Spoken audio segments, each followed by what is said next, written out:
It all started as a simple weekend getaway, just my friends and me, escaping the grind and heading out to the middle of nowhere in Jake's old RV.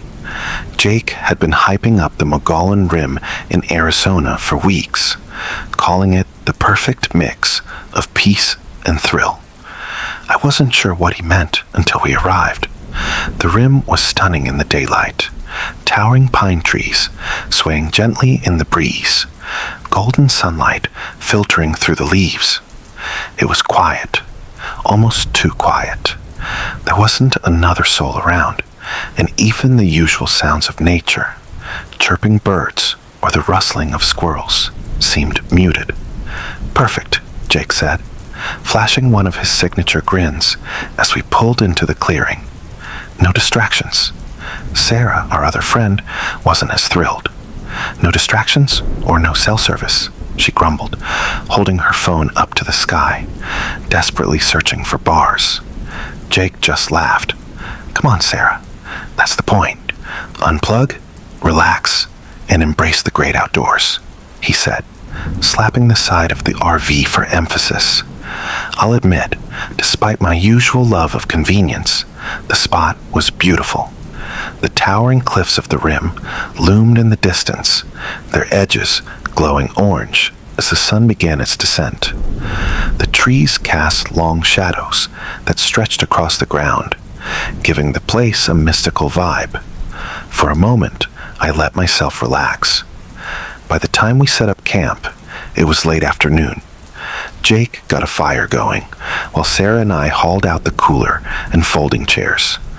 The air was crisp, carrying that earthy smell of pine and dirt. We popped open a few beers and settled in, laughing and swapping stories.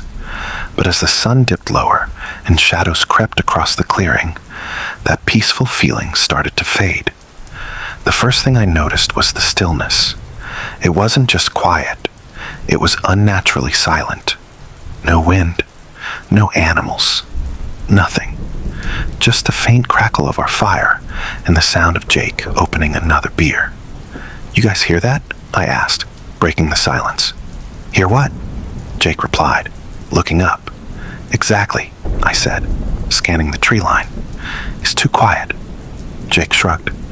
"Maybe the wildlife knows we're here and scattered. No big deal." Sarah didn't look convinced, but she didn't say anything. We let it go, trying to enjoy the moment, but the unease in my gut wouldn't go away. As night fell, things got stranger. It started with faint rustling in the woods around us. At first, it could have been anything. A breeze, a squirrel, or maybe a rabbit. But it didn't sound right.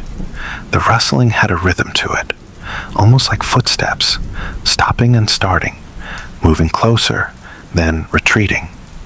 Jake grabbed a flashlight, his playful smirk replaced by a more serious expression.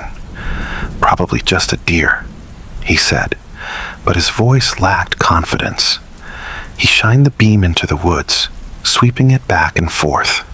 Nothing. Just endless trees and darkness. "See?" he said, trying to sound casual. "Nothing to worry about." But the feeling in the pit of my stomach only deepened. When the footsteps started again, they were heavier, deliberate. This time, they weren't just in the woods. They were circling the RV. "Okay, that's not normal," Sarah whispered, clutching her jacket tighter. Jake shushed her, listening intently. The footsteps stopped. The silence was worse. Then, the RV lights started flickering. "Power surge?" I asked, more to break the tension than anything. No one answered. The flickering grew more erratic, casting strange, stuttering shadows across the clearing. And then we smelled it. A pungent, metallic odor filled the air, so strong it made my stomach churn. It smelled like rusted iron, like blood. "Do you smell that?" Sarah asked, her voice shaking. Jake and I nodded. "Yeah, what is that?" he muttered, covering his nose with his sleeve. The smell only grew stronger, thick and suffocating. I was about to suggest we get inside the RV when we heard it. The sharp, deafening crack of a gunshot. We froze. The sound echoed through the still night, bouncing off the trees and cliffs. My heart leapt into my throat. What the hell was that? I whispered. Jake didn't answer. He was already scanning the tree line with the flashlight, his grip on it so tight his knuckles turned white. "Hello?" he called out. His voice wavered. No response. Another gunshot rang out, closer this time. Sarah screamed, clamping a hand over her mouth. "We need to go inside," I said, already moving toward the RV. Jake hesitated for a moment before nodding. "Yeah, good idea." We scrambled inside, locking the door behind us. Jake grabbed the flashlight and shined it out the window. Nothing but darkness. "What's going on?" Sarah asked, her voice barely above a whisper. "I don't know," Jake said, his voice tight. "Maybe hunters? But why would they be shooting this close to a campsite?" We all sat in tense silence, listening. The air felt heavy, like the forest itself was holding its breath. Then came the sound that made my blood run cold. Tap, tap, tap. Soft, deliberate tapping on the RV window. Jake shined the flashlight toward the sound, but the beam revealed nothing. The tapping moved, now coming from the back of the RV, then the side, then the door. "What the hell?" I whispered, clutching my jacket like it could somehow protect me. Jake grabbed a wrench from the toolbox, holding it like a weapon. "Who's out there?" he shouted. The tapping stopped. For a moment, there was only silence. Then, from somewhere in the darkness outside, a voice. "Let us in." It was faint, almost childlike, but distorted, like it was coming from an old, broken radio. Sarah was crying now, clutching her phone, though we all knew there was no signal.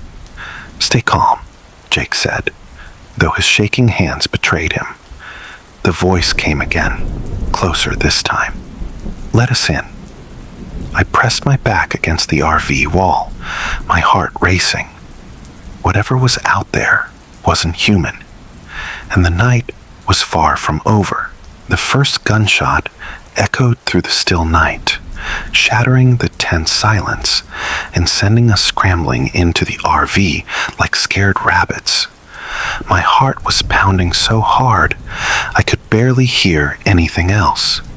Jake slammed the door shut and locked it, his hands shaking.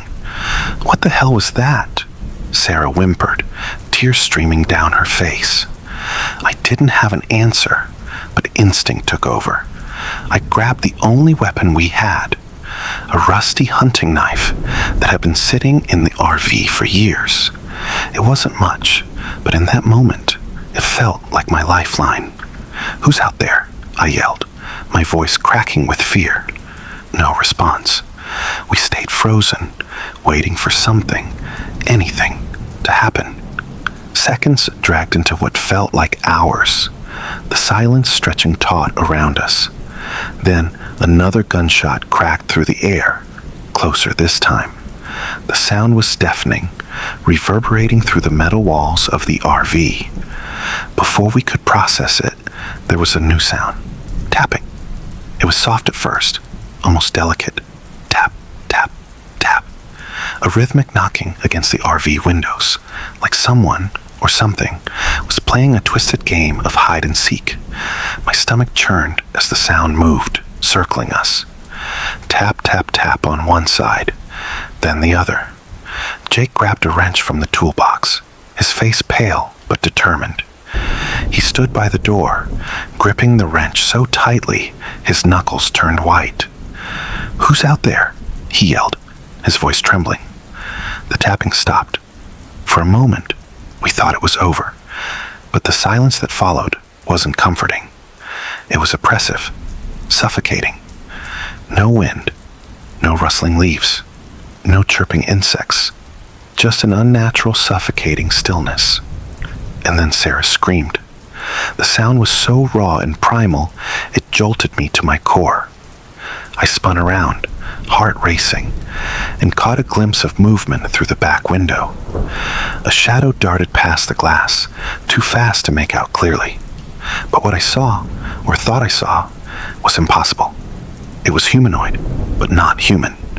It was too tall, its limbs too long and thin, like a grotesque marionette. And its eyes, God, its eyes glowed like embers, burning with an intensity that made my blood run cold. "We're leaving, now," Jake shouted, breaking the spell. He scrambled to the driver's seat and fumbled with the keys, his hands trembling so badly he could barely grip them. The RV engine sputtered, coughed, and died. He tried again. Nothing. "What's wrong with it?" I demanded, my voice rising in panic. "I don't know," Jake snapped, slamming his fist against the dashboard. "It won't start." That's when the tapping turned into pounding. It started on the door, heavy and deliberate. Bang, bang, bang. Then it spread to the windows, the walls, the roof. The entire RV shook with the force of it, the metal walls groaning under the assault. "Let us in." The voices were faint at first, almost drowned out by the pounding. They sounded high-pitched, childlike, but distorted, like an old cassette tape being played too slowly. "Let us in," the voices repeated, growing louder and more insistent. Sarah was curled up on the floor, clutching her phone like it was a lifeline. Tears streamed down her face as she tried desperately to find a signal, but of course there was none. "What do they want?" she sobbed. I didn't have an answer. All I could do was clutch the hunting knife tighter, as if that rusty piece of metal could protect us from whatever was out there. "Stay calm," Jake said, though his voice betrayed his own fear. He turned his attention back to the ignition, trying the key again. The engine sputtered, but wouldn't catch. "Come on, come on." The pounding grew more intense, the RV shaking violently. The windows rattled so hard I thought they'd shatter, and through it all, the voices kept coming. "Let us in, let us in." Then came the gunshots, 3 in quick succession. Bang, bang, bang. The sound was so close, it felt like the bullets should have torn through the RV walls. But when I dropped to the floor and looked around, everything was intact. No holes, no shattered glass, just the echoes of the shots fading into the night. "What the hell is going on?" I whispered, more to myself than anyone else. Jake crawled to the nearest window, peeking out cautiously. His face went pale. "I don't see anything," he said, his voice barely audible. I didn't know whether that made it better or worse. I forced myself to crawl to the opposite window and look out. The darkness outside seemed impenetrable, like a living thing pressing against the glass. I couldn't see anything, but I could feel it. Something was out there, watching us. The whispers started again, low and insidious, weaving through the pounding. They were too quiet to make out clearly, but they sent a chill down my spine. "We're not alone out here," Jake said, his voice trembling. No one argued with him. We huddled together on the floor, the pounding continuing around us. Every so often, a shadow would pass by one of the windows, just a flicker of movement that set my heart racing all over again. The whispers grew louder, more insistent, until they were a cacophony of distorted voices. "Let us in. Let us in." I pressed my back against the wall, gripping the knife so tightly my hand ached. I didn't know what was out there or why it wanted us, but I knew one thing for sure. We weren't getting out of this night unscathed. And the worst part? The night was far from over. The pounding and gunshots carried on through what felt like an eternity. The walls shook, the windows rattled, and the voices outside grew louder and more distorted. Then, as suddenly as it had begun, everything stopped. The silence was deafening. For a long time, none of us moved. We just sat there in the middle of the RV, huddled together like frightened children. No one said a word. I don't know if it was fear or the faint hope that whatever was outside might think we weren't there if we stayed quiet. Eventually, exhaustion set in. My body wanted to collapse, but my mind wouldn't let me. Every creak of the RV made me jump, and every shadow from the flickering flashlight felt like it was alive. By the time the first light of dawn broke through the windows, I had no idea how many hours or minutes had passed. I only knew one thing. I was desperate to get out of there. "We should check outside," Jake finally whispered. His voice was hoarse, his usual bravado stripped away. "No," Sarah hissed, clutching her knees to her chest. "What if it's still out there?" "We can't stay in here forever," Jake argued. He was right, but the thought of stepping out into whatever waited beyond those thin walls made my stomach churn. Still, I forced myself to nod. "Okay," I said, "but we're sticking together." Jake grabbed the wrench again, and I held on to the rusty hunting knife, like my life depended on it. Sarah followed reluctantly, her hand shaking as she clutched a flashlight. Jake unlocked the door and slowly pushed it open. The creak of the hinges sounded unnaturally loud in the stillness. We stepped out into the cool morning air, the sunlight doing little to ease the tension coiled in my chest. The campsite was unrecognizable. The ground was churned up, dirt and leaves scattered everywhere, as if something massive had been circling us all night. Branches were broken and hanging from the trees, like they'd been snapped by enormous hands. "Look at this," Jake whispered, pointing to the ground. Footprints. But they weren't human. They were huge, misshapen, and deep, like whatever had made them weighed hundreds of pounds. They surrounded the RV, forming a perfect, ominous circle. But the most chilling discovery was the RV itself. It was riddled with bullet holes. They were everywhere, on the walls, the windows, even the door. I ran my hand over one of the holes, the edges rough and splintered, yet somehow none of the glass was broken. No spent shells littered the ground. "How is this possible?" I whispered, more to myself than anyone else. Sarah was shaking her head, her eyes wide and glassy. We would have been hit. There's no way." Jake just stood there, staring at the RV. His hands were trembling, and the wrench hung loosely at his side. "What the hell happened last night?" he muttered. No one had an answer. We didn't wait to find one. In silence, we packed up what little gear we'd brought and threw it into the RV. Jake tried the ignition again, and this time the engine roared to life on the first try, as if nothing had ever been wrong. The drive out of the campsite was tense. No one spoke.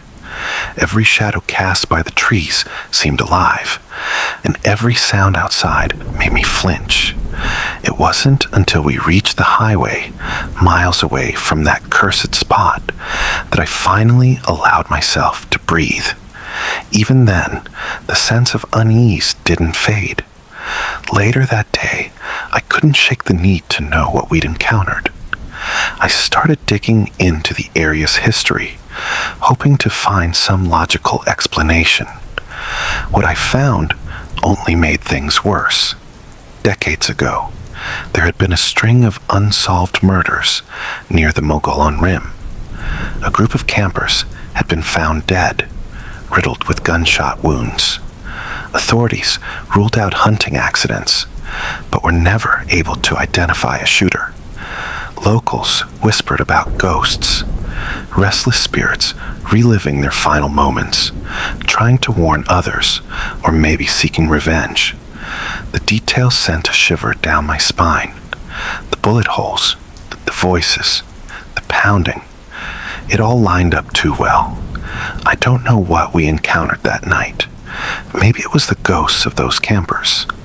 Maybe it was something far worse. All I know is that I'll never set foot in an RV again, and you couldn't pay me to return to the Mogollon Rim. Some experiences are better left buried, and this is one story I'll carry with me to my grave.